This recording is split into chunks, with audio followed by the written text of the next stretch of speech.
আসসালামু আলাইকুম, স্বাগত জানাচ্ছি beyond border sports presents the analyst angle powered by rabbit hole BD. আমরা গত সপ্তাহের ঘটে যাওয়া যত ধরনের খেলা এবং তার অ্যানালিসিস নিয়ে আমাদের আজকের আয়োজন। আমাদের সাথে স্টুডিওতে উপস্থিত আছেন সার্টিফাইড পারফরমেন্স অ্যানালিস্ট আহমেদ রাজন প্রতীক ভাই। কেমন আছেন ভাইয়া? আলহামদুলিল্লাহ, ভালো আছি। আমি একটু সংক্ষেপে জানিয়ে দিতে চাই আজকে কোন কোন বিষয় আমরা কভার করছি। ইন্ডিয়া এবং সাউথ আফ্রিকার ওয়ানডে সিরিজ শুরু হয়েছে, যেটা শেষ হয়েছে অলরেডি। আমরা দেখেছি 3-1 ইন্ডিয়া সিরিজটা জিতেছে, এটা নিয়ে আমরা কথা 2-1। এছাড়া আমরা কথা বলবো অ্যাশেজ নিয়ে, নিউজিল্যান্ড ওয়েস্ট ইন্ডিজ সিরিজ নিয়ে, এবং IL-T20 তো আছেই, এবং NCL নিয়ে আমরা একটা ছোটো সামারি করব। শুরুতে আপনার কাছে জানতে চাওয়া যে আমরা ইন্ডিয়ার আধিপত্য কিন্তু ওয়ানডে সিরিজে আবার দেখতে পেয়েছি। এর আগে আমরা দেখেছি টেস্ট সিরিজে মানে খুব নাজেহালভাবে হেরেছে ইন্ডিয়া, যেটা আসলে আপনি যেটা বলছিলেন লাস্ট আমরা এপিসোডেও কথা বলছিলাম যে টানা মনে কনজিকিউটিভ 6টা টেস্ট। এরপরে ওয়ানডেতে আবার কোহলি দৌরত্বে আমরা দেখেছি যে তাদের ওয়ানডে সিরিজটা জিততে, এবং 2-1 সিরিজ জিতেছে। ওভারঅল ইন্ডিয়ার পারফরমেন্স নিয়ে যদি আপনার কাছে জানতে চাওয়া হয়। দেখেন, একটা মজার বিষয়, সাউথ আফ্রিকা সাবকন্টিনেন্টে লাস্ট যে দুটো ওডিআই সিরিজ খেললো, একটা পাকিস্তানের বিরুদ্ধে এবং একটা ইন্ডিয়ার বিরুদ্ধে, তিনটা মোট 6টা ম্যাচ খেলা হয়েছে। মজার বিষয় হচ্ছে 6টা ম্যাচের 6টাতেই যে টিম চেস করেছে তারা আসলে ম্যাচটা জিতেছে, শুধুমাত্র প্রথম ওয়ানডেটা বাদে সাউথ আফ্রিকা ইন্ডিয়ার।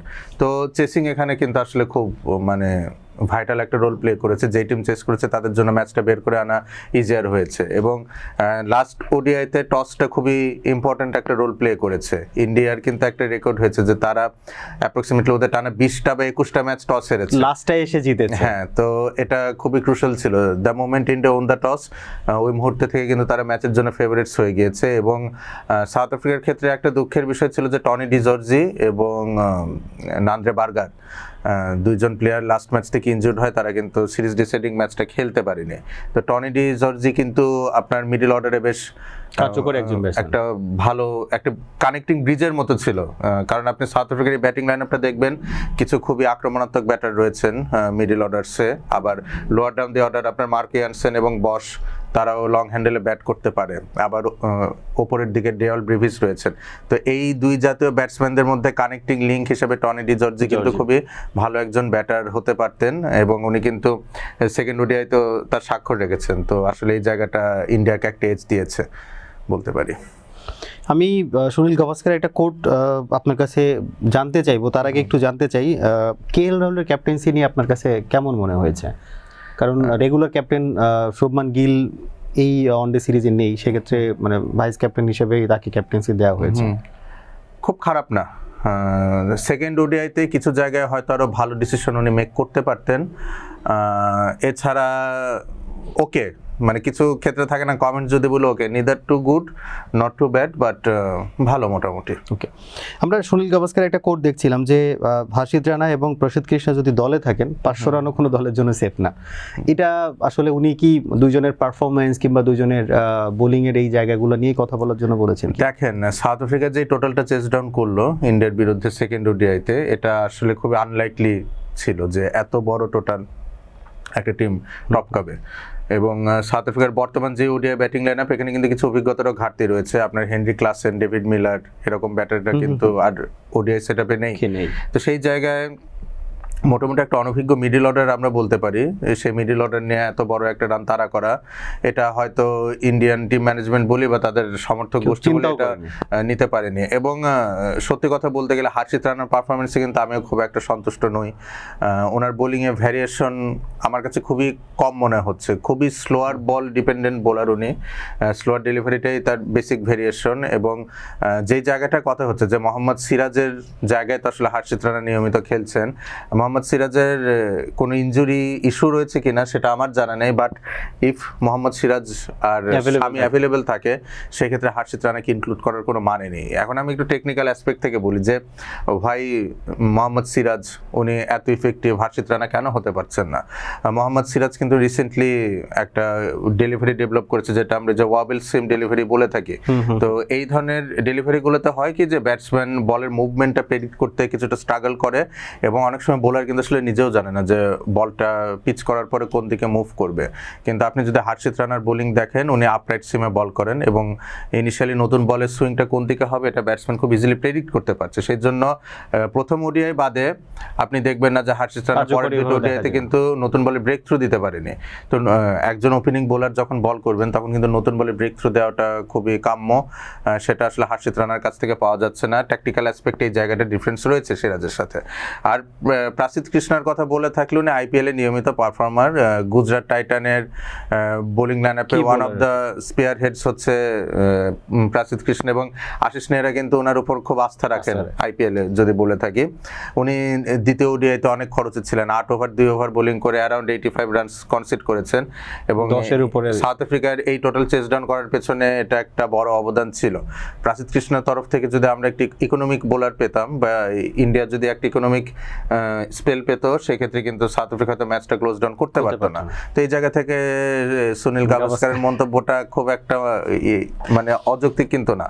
আমরা কোহলির ব্যাপারে আপনার কাছে একটু জানতে চাই, এই এজে এখনো পর্যন্ত যে মানে টেকনিক্যালি সাউন্ড একজন ব্যাটসম্যান, তারপরে হচ্ছে ওরা যদি আমরা বলি যে আমরা বাংলাদেশের পারস্পরিক থেকে যদি চিন্তা করি ওনার ক্যারিয়ারের শেষের দিকে আমরা যদি ওই এজের কথা বলি, কিন্তু ওনার এখনো পর্যন্ত ব্যাটিং স্টাইল, তারপরে ওনার ডেডিকেশন, ইচ অ্যান্ড এভরি জিনিস টপ নচ। হ্যাঁ, এটা মানে টেকনিক্যালি উনি সাউন্ড দেখে কিন্তু এই বয়সে এসে উনি পারফর্ম করতে পারছেন। আপনি যদি ক্যারিয়ার লম্বা করতে চান আপনাকে অবশ্যই টেকনিক্যালি সাউন্ড হতে হবে লম্বা সময়ের জন্য সার্ভাইভ করতে গেলে। তো এটা বলাই বাহুল্য যে বিরাট কোহলি ওয়ার্ল্ড ক্রিকেটে one of the most technically sound batters right now. আর উইকেট আসলে খুব একটা ভাইটাল রোল প্লে করেছে। 3টা ম্যাচে আপনি দেখেছেন 314 রান বা 300-র কাছাকাছি রান। তো এটা আসলে আরো ইজি হয়েছে বিরাট কোহলির জন্য পারফর্ম করতে। আর মোর ওভার সাউথ আফ্রিকার যে পেস অ্যাটাক ছিল, এখানে বিরাট কোহলিকে ট্রাবল করার মতো পেসার এই দলে ছিল আমার মনে হয়নি আসলে। তো এটা আরেকটা ট্রিগারিং ফ্যাক্টর ছিল বিরাট কোহলির এত ভালো পারফর্ম করার পেছনে। আমরা রিসেন্টলি মোহাম্মদ শামির একটা ইন্টারভিউতে কথা শুনছিলাম যে সে ফিট আছে কিন্তু ইন্ডিয়া টিম তাকে আসলে ইনক্লুশন করছে না। তো আপনি যেটা বলছিলেন যে মোহাম্মদ শামি কিংবা হচ্ছে সিরাজের কথা বলছিলেন যে তারা যদি অ্যাভেলেবেল থাকে হার্ষিত রানার জায়গাটা হয় না আর কি, এটা কি আসলেই সত্যি? দেখেন, মোহাম্মদ সিরাজের কথা তো আমি আগেই বলেছি, আর মোহাম্মদ শামির কিন্তু রিভার্স সুইংটা খুব ভালো। আর এখনকার যে নতুন নিয়মটা এসেছে যে 35 ওভারের পর থেকে পুরোনো দুটো বলের যে কোনো একটা বল দিয়ে আপনি বাকি 15 ওভার কন্টিনিউ করতে পারবেন, তো সেই ক্ষেত্রে রিভার্স সুইং এর অ্যাসপেক্ট আরো জোরালো হচ্ছে। তো মোহাম্মদ শামি যেই ক্ষেত্রে পার্টনারশিপ গুলো ভাঙা দরকার মিডল ওভারসে, যেটা সেকেন্ড টি মানে ওডিআইতে ইন্ডিয়ান বোলারসরা স্ট্রাগল করেছেন, পার্টিকুলারলি ব্রিটসকা এবং ডিওয়াল ব্রিভিসের যেই পার্টনারশিপটা গ্রো করছিল, ওখানে যদি মোহাম্মদ শামি থাকতেন এবং রিভার্স সুইং অ্যাভেলেবেল কিছুটা হতো, আমার মনে হয় পার্টনারশিপটা উনি ব্রেক করতে সমর্থ হতেন। একমাত্র এই পুরাটা সিরিজ জুড়ে ইন্ডিয়ান বোলিং লাইনআপে শুধুমাত্র কুলদীপ যাদব, যার উপর টিম ম্যানেজমেন্ট ভরসা করেছে আসলে যে মিড ওভারসে উইকেট দিবেন। আর বর্তমান সময়ে একটা বিষয় আমি দেখছি যে ফিঙ্গার স্পিনার ওডিআই ক্রিকেটে খুব একটা বেশি ইফেক্টিভ আর থাকছেন না। আপনি রবীন্দ্র জাদেজার কথা বলেন, হ্যাঁ, আপনি ওয়াশিংটন সুন্দরের কথা বলেন, উনি তো লাস্ট ম্যাচে ড্রপটি হলেন বোলিং ইনএফেক্টিভ হওয়ার জন্য। আমাদের মেহেদী হাসান মিরাজও কিন্তু স্ট্রাগল করছে। সো দিনটা আসলে আসছে আপনার রিস্ট স্পিনারদের জন্য। তো কুলদীপ যাদব তার জায়গা থেকে পারফর্ম করেছেন এবং যদি মোহাম্মদ শামি থাকতেন দ্বিতীয় ওডিআইতে হয়তো রেজাল্টটা অন্য কিছু হতে পারতো। আমরা এবার একটু আপনার সঙ্গে কথা বলতে চাই অ্যাশেজ নিয়ে। অ্যাশেজের 2টা টেস্ট আমরা দেখেছি এবং যদি বলি যে এটা কাইন্ড অফ 4 দিনের ম্যাচ 3 দিনের ম্যাচও বলা যায়, যে টেস্টের মতো 5 দিনের ম্যাচেরই কিছুই নেই। 2টাতেই খুব শর্টার ভার্সনে হচ্ছে টেস্টটা শেষ হয়েছে এবং আমরা 2-0-তে অস্ট্রেলিয়াকে এগিয়ে যেতে দেখেছি আপনার কাছে। এবং মানে মিরাকেল একটা জিনিস, 2টা টেস্টে 8 উইকেটে জয় অস্ট্রেলিয়ার, মানে অনেকটা মিল আর কি। সেক্ষেত্রে আপনার কাছে কি মনে হয় যে আসলে ইংল্যান্ড দাঁড়াতেই পারছে না অস্ট্রেলিয়ার সামনে? ইংল্যান্ডের যে ব্যাটিং অ্যাপ্রোচটা আমরা রিসেন্ট টাইমে টেস্ট ক্রিকেটে দেখছি, তাতে অস্ট্রেলিয়াতে যে ধরনের উইকেটে খেলা হচ্ছে এই ধরনের অ্যাপ্রোচ অ্যাডপ্ট করে সাফল্য পাওয়াটা একটু মুশকিলের বিষয়। তারপরও আপনি যদি ইংল্যান্ডের সেকেন্ড ইনিংস ব্যাটিংটা দেখেন, বেন স্টোকস এবং উইল জ্যাক্সের মধ্যে কিন্তু একটা পার্টনারশিপ গ্রো করছিল।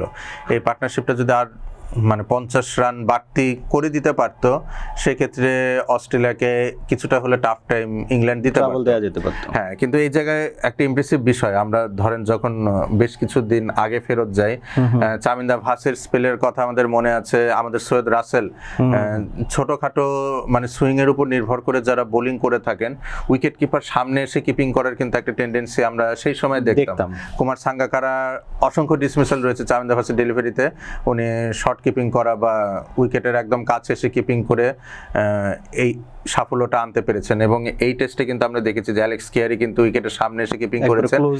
এটা করার মূল কারণটা কি, মাইকেল নেসের, যিনি অস্ট্রেলিয়ার এই টিমে নতুন ইনক্লুশন ছিল এই টেস্ট ম্যাচে, উনি কিন্তু খুব দ্রুত গতির বোলার না, এবং টুকটাক মুভমেন্ট বেসড বোলিং উনি করে থাকেন। তাতে হয় কি যে কিপার যদি পেছনে থাকে, ব্যাটসম্যান ক্রিজ থেকে বের হয়ে কিছুটা সামনে এসে বলটা ফেস করেন, তাতে হয় কি ছোটখাটো যে মুভমেন্টটা থাকে সেটাকে অনেকটা নেগোশিয়েট করা ইজি হয় বা নিউট্রালাইজ হয়ে যায় মুভমেন্টটা।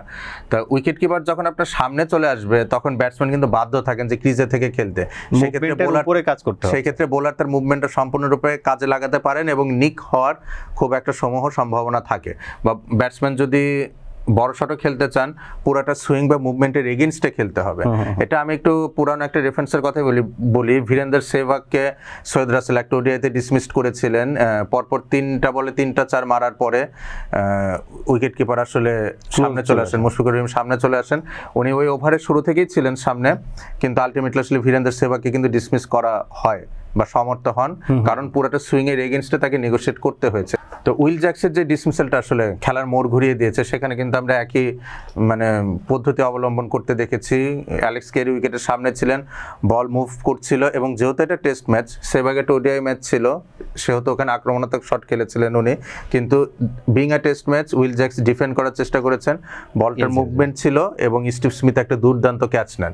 এখানে কিন্তু যারা ইয়াংস্টার রয়েছেন, তারা যারা ক্রিকেটে নিজেদের কেরিয়ার গড়তে চাচ্ছেন, স্লিপে কিভাবে ক্যাচিং এ শার্প হতে হয়, স্টিভ স্মিথ কিন্তু একটা খুব ভালো ডেমনস্ট্রেশন এখানে দেখিয়েছেন। তো অল ইন অল এই মানে মেজারটা যে অস্ট্রেলিয়া গ্রহণ করেছে যখন পার্টনারশিপটা গ্রো করছিল ইংল্যান্ডের, এটাই আমার মনে হয় যে সেকেন্ড ইনিংস আসলে ম্যাচের মোড় ঘুরিয়ে দিয়েছে। এটা একটা ফ্যাক্টর।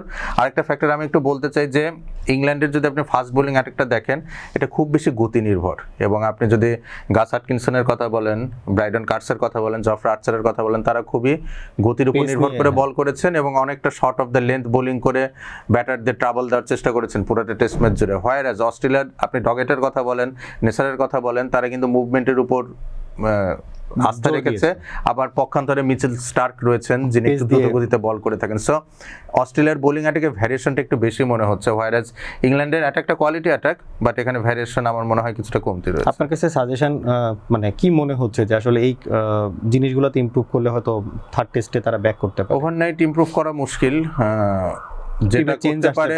যেটা করতে পারে ইংল্যান্ড, ম্যাচটাকে ডিপ নেওয়ার চেষ্টা করা, কারণ টেস্ট ম্যাচ হচ্ছে সেশন বাই সেশন খেলা। কোনো একটা সেশন যদি অস্ট্রেলিয়া খুব খারাপ করে, সেক্ষেত্রে ইংল্যান্ড ম্যাচে আসবে।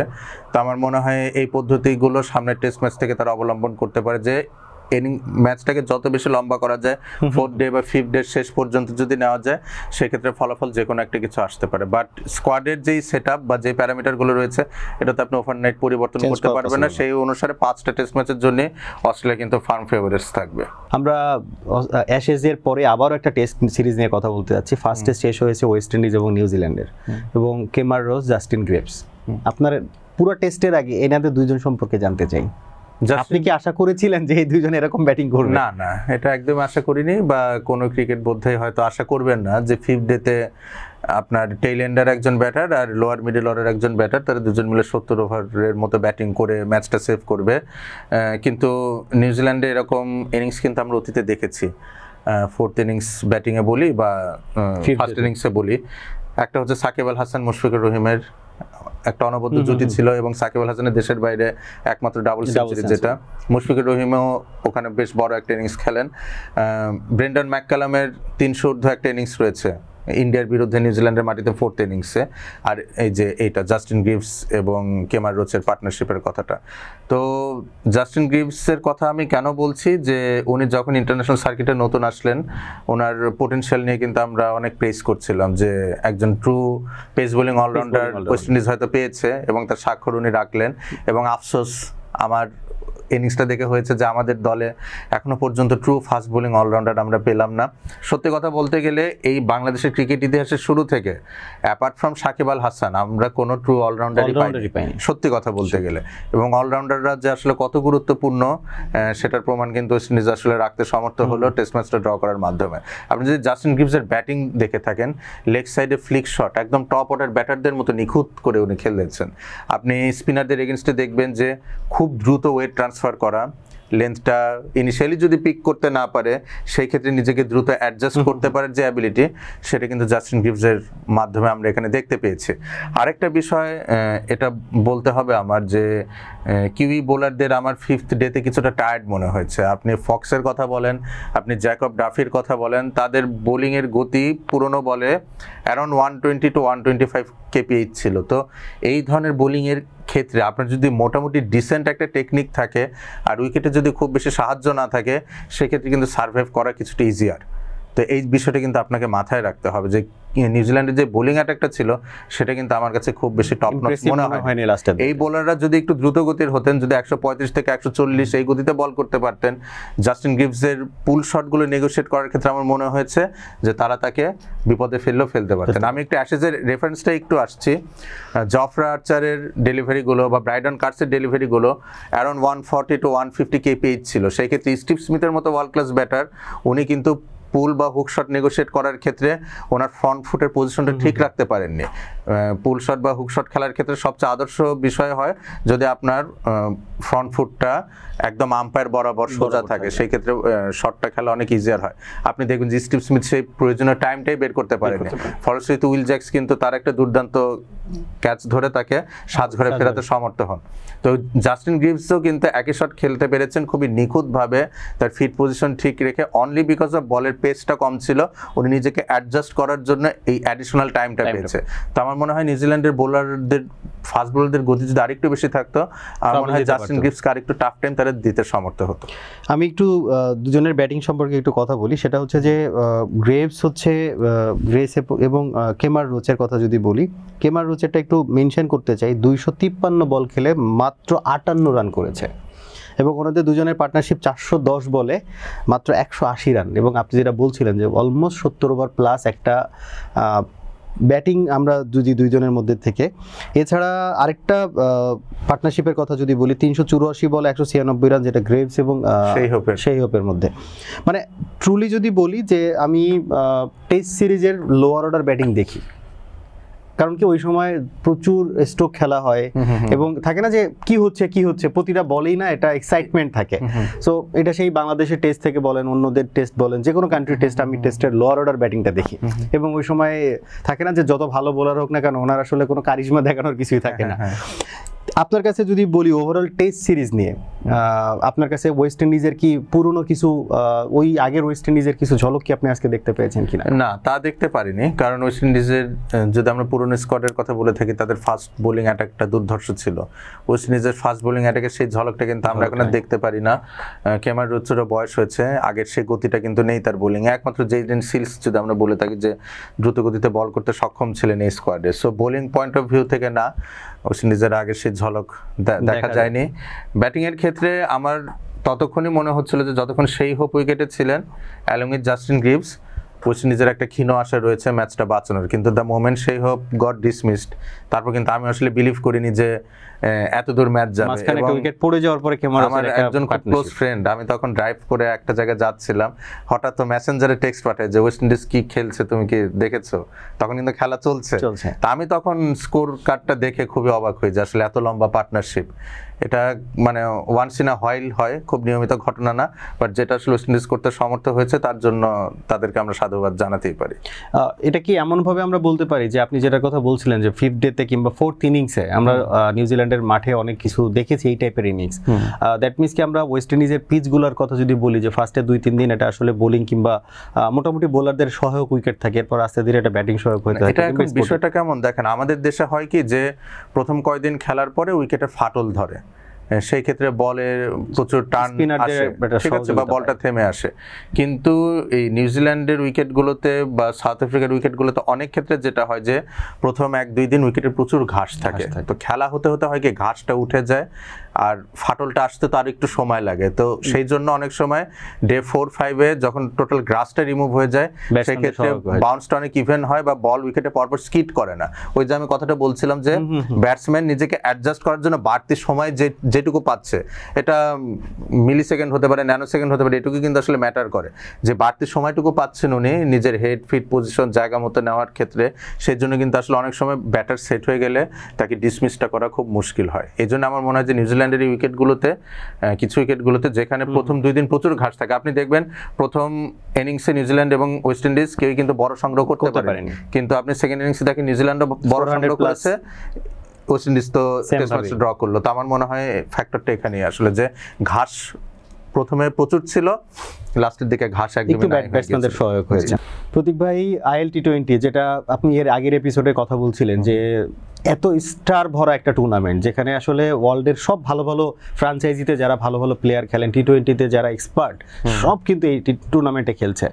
সেখানে বাংলাদেশ থেকে প্রতিনিধিত্ব করছে 3 জন মানুষ, সাকিব আল হাসান, মুস্তাফিজুর রহমান এবং তাসকিন আহমেদ। তাসকিন আহমেদ এখনো কোনো ম্যাচ খেলেন। ইনফ্যাক্ট আমরা বাকি 2 জনের কথা যদি বলি, 2 জনই কিন্তু ম্যাচ খেলেছে এবং এখনো টপ 5 2টা ম্যাচে টপ 5 বোলারদের মধ্যে হচ্ছে 4 উইকেট। যদি আমি বলি, আপনার কাছে কি মনে হয়, আপনি 3 জনের কাছ থেকে কি এক্সপেক্ট করছেন? সাকিব আল হাসানের কাছ থেকে লাস্ট ম্যাচে আমি বোলিং আর একটু বেটার পারফরমেন্স আশা করছিলাম। ব্যাটিং উনি 12 বলে 16 রান করেছেন এবং ওনাকে কিন্তু ফোর্সড রিটায়ার্ড হাট করানো হয়, কারণ পোলার্ড তাকে মাঠ থেকে তুলে নেন এবং মজার বিষয়ে উনি এসে দ্বিতীয় বলে ওনার ডিসমিসালটা হয়। তো এখানে আসলে প্রকৃতির বিচার হয়তো কায়রন পোলার্ড কিছুটা পেয়েছেন, আসলে কাকে উনি তুলে নিয়ে নিজে ব্যাটিং এ নেমেছেন। হ্যাঁ, পোলার্ডের তো আগের সেই মানে বিষয়টা নেই, উনি তো এখন কোচিং করেন IPL এ, সো উইকেটে নেমে নিয়মিত হিটিং করা আপনি নিয়মিত খেলার মধ্যে না থাকলে ওভাবে করতে পারবেন না। বাট সাকিব আল হাসান যেটা ভালো করতে পারতেন, বোলিংয়ে উনি টিমের জন্য একটু বেটার ওয়েতে কন্ট্রিবিউট করতে পারতেন। বাট আমি দেখেছি যে লাস্ট ম্যাচে উনি একদমই টার্ন পাননি এবং প্রচুর যে আর্মার ডিপেন্ডেন্ট ডেলিভারিগুলো করেছেন, আপনি যখন উইকেট থেকে টার্ন পাবেন না তখন কিন্তু আর্মারগুলো আপনার ফুটফুল হবে না। এবং প্রথম বলে কিন্তু টম কোলার ক্যাডমোর তার আর্মার ডেলিভারিতে 6 মেরেছেন, কজ উনি অনেকটা প্রেডিক্টেড ছিলেন এই গেমটাতে। তো আমার মনে হয় সাকিব আল হাসান যদি টুর্নামেন্টে ভালো করতে চান, এবং তার কিন্তু মূলত এখানে ফাইট হচ্ছে রাশিদ খানের সাথে, রাশিদ খান আগের ম্যাচে খরচে ছিলেন, তো টুর্নামেন্টে যদি ফার্দার ব্লসম করতে হয় সাকিব আল হাসানকে, তাহলে বলে তার টার্ন আনার বিষয়টাতে একটু ফোকাস করতে হবে। মুস্তাফিজুর রহমান অ্যাজ ইউজুয়াল উনি দুর্দান্ত ছন্দে রয়েছেন এবং সত্যি কথা বলতে গেলে একদম প্রথম বারের মুস্তাফিজুর রহমানকে দেখেছি একদম সেরকমই কিন্তু আনপ্লেয়েবল তাকে মনে হচ্ছে। সো দুবাই ক্যাপিটালসের জন্য তো রূপে তাস হতে চলেছে মুস্তাফিজুর রহমান পুরোটা সিজনে। তাসকিন আহমেদের ইনক্লুশন তো হলো, কিন্তু এখনো পর্যন্ত কিন্তু কোনো ম্যাচ পাইনি। আপনার কাছে কি মনে হয়? শারজা ওয়ারিয়ার্সে কিছু কোয়ালিটি ফাস্ট বোলার রয়েছে এবং খেলাগুলো যেহেতু শারজাতে হচ্ছে, টিম সাউদি ডোয়েন প্রিটোরিয়াস দুইজন আসলে সামনাসামনি মানে বা ডিরেক্টলি চান্স পেয়েছেন, কারণ তারা অনেক বেশি স্লোয়ার বা ভ্যারিয়েশন ডিপেন্ডেন্ট বোলিং করে থাকেন। পাশাপাশি সৌরভ নেত্রাভালকার রয়েছে, উনিও কিন্তু প্রচুর স্লোয়ার করতে পারেন। তো আমার মনে হয় খেলাটা যখন দুবাইতে আসবে অবশ্যই তাসকিন আহমেদ সুযোগ পাবেন। প্রতীক ভাই, আমি সংক্ষেপে NCL সম্পর্কে আপনাকে একটু জানাচ্ছি, আপনার কাছ থেকে একটু সামারাইজ NCL সম্পর্কে জানতে চাই। সেটা হচ্ছে যে টপ পজিশন এখন হোল্ড করছে সিলেট ডিভিশন, এরপরে ময়মনসিংহ এবং রংপুর, যাদেরকে আসলে আমরা খুব বেশি টপ পজিশনে থাকতে দেখি না। এবং একদম বটমে আমরা যদি বলি রাজশাহী এবং ঢাকা মানে একদম লাস্ট স্টেজে আছে। 4 নাম্বার পজিশনে খুলনা এবং 5 নাম্বার পজিশনে চট্টগ্রামকে আমরা দেখছি। আমরা মোস্ট উইকেট টেকারের কথা যদি বলি, সেক্ষেত্রে 7 ম্যাচে 32 উইকেট নিয়ে আমাদের তানভীর ইসলাম, যিনি আসলে ওয়ানডে এবং T20 ঘরানায় খুব পপুলার মানুষ, উনি এবারের NCL এ আসলে টপ এখনো পর্যন্ত উইকেট টেকার। 7 ম্যাচে 27 উইকেট নিয়ে নাইম ইসলাম, যিনি আসলে আমাদের নাইম হাসান, যাকে আমরা নিয়মিত মুখ দেখি টেস্টে। মজার বিষয়টা হচ্ছে 4 ম্যাচে 26 উইকেট নিয়ে মুগ্ধ 3 নাম্বার পজিশনে উঠে এসেছেন। সো ওভারঅল যদি বলি, এটাই হচ্ছে NCL সামারি। আপনার কাছে জানতে চাওয়া, এবার NCL সম্পর্কে কি দেখছেন কিংবা আপনার এক্সপেকটেশন কি ছিল? টপ উইকেট টেকারসে কোনো ফাস্ট বোলার থাকলে আমি আরো বেশি খুশি হতাম, কারণ সেটা ইন্ডিকেট করতো যে কোন ধরনের উইকেটে NCLটা হচ্ছে। এটা কিন্তু খুবই ইম্পর্টেন্ট একটা ফ্যাক্টর, কারণ আমরা দেশের বাইরে যখন টেস্ট ম্যাচ খেলি আমাদের টপ অর্ডার বরাবরই স্ট্রাগল করে, যদিও মানে এনসিএলে তাদের প্রচুর রান থেকে থাকে, ওটার বেসিসেই তো আসলে ন্যাশনাল টিমে সিলেক্ট করা হয়। কিন্তু এই কোন ধরনের বোলিং এর বিরুদ্ধে রানটা করা হচ্ছে বা কোন ধরনের উইকেটে রানটা করা হচ্ছে এটা আসলে এক্সপোজড হয় যখন আমরা দেশের মাঠে গিয়ে টেস্ট সিরিজগুলো খেলে থাকি। তো তানভীর ইসলাম ওনার পক্ষ থেকে উনি সর্বোচ্চ যতটুকু করার যেন উনি রেড বল সেটআপে ঢুকতে পারেন সেটা উনি ট্রাই করছেন। নাঈম হাসান বরাবরই পরীক্ষিত বোলার এবং আমি মেহেদী মিরাজের কারণে উনি আসলে ইনক্লুশন হন না। মেহেদী মিরাজের চেয়ে better test bowler Naeem Hasan আমার মতে, কিন্তু যে ব্যাটিং ক্যাপাবিলিটিটার জন্য আসলে নাঈম হাসানের ক্যারিয়ারটা ভাবে আগাতে পারে। কিন্তু নাঈম হাসানও কিন্তু লোয়ার অর্ডারে কিন্তু ভালো ব্যাট করে থাকে। হ্যাঁ, কিন্তু মেহেদী মিরাজকে তো আমরা টেস্ট ম্যাচে একদম পিওর অলরাউন্ডার হিসেবে দেখে থাকি। সো এই জন্য নাঈম হাসানের সুযোগটা ভাবে হয়ে থাকছে না, এবং তারা তো লাইক টু লাইক বোলার, দুজনেই right arm off spin bowler. So সেই ক্ষেত্রে সবসময় সুযোগটা হয় না নাঈম হাসানের। কিন্তু মুকিদুল ইসলাম মুগ্ধ নতুন একজন ফাস্ট বোলার আমাদের সেটআপে রয়েছে বা বেঞ্চে রয়েছে, এটা একটা গুড সাইন। ডিসঅ্যাপয়েন্টিং ফ্যাক্ট যেটা যে আশিকুর রহমান শিবলি আমার খুবই পছন্দের ব্যাটার, উনি গত সপ্তাহে টপ 3-তে ছিলেন, এই উইকে উনি নেমে গেছেন। তো আশা করি যে এনসিএল এর আরো যে কয়টা রাউন্ড বাকি রয়েছে উনি নিজের সামর্থ্যের প্রমাণ দিয়ে আবার টপ 3 রান স্কোরারে ফেরত আসবেন। এবং মার্শাল আইয়ুব ওনার ব্যাপারে আসলে বলতেই হয়, অনেকদিন ধরে ন্যাশনাল সেটআপের বাইরে থাকা প্লেয়ার, বাট এনসিএল আসলে উনি নিজের যাচ্ছেন এবং এটা সবসময় কিন্তু আমি বলে আসছি যে তুষার ইমরান এনসিএল এ নিয়মিত রান করা সত্ত্বেও তাকে কিন্তু টেস্ট দলে পরবর্তী তার কখনো রিকল করা হয়নি। নাঈম ইসলামের কথা বলে থাকি, একই রকম অভাগা হয়তো মার্শাল আইয়ুব, ওনারা কিন্তু আসলে ট্রু টেস্ট প্লেয়ার। এবং আমরা যে বর্তমান সময় টেস্ট ব্যাটিং এ দেখি যে কাম অ্যান্ড কম্পোজ একটা নেচারের অভাব, আমার মনে হয় এই ধরনের ব্যাটারদেরকে যদি সুযোগ দেওয়া হতো আমাদের টেস্ট ক্রিকেটে কিছুটা উন্নতি হয়তো হলেও হতে পারতো। ধন্যবাদ প্রতীক ভাই। দর্শক, আজকে এখানে বিদায় নিচ্ছি। আগামী সপ্তাহে খেলার যত আলোচনা এবং অ্যানালাইসিস নিয়ে আবার দেখা হচ্ছে আপনাদের সঙ্গে। ততক্ষণ পর্যন্ত ভালো থাকুন, সুস্থ থাকুন। আসসালামু আলাইকুম।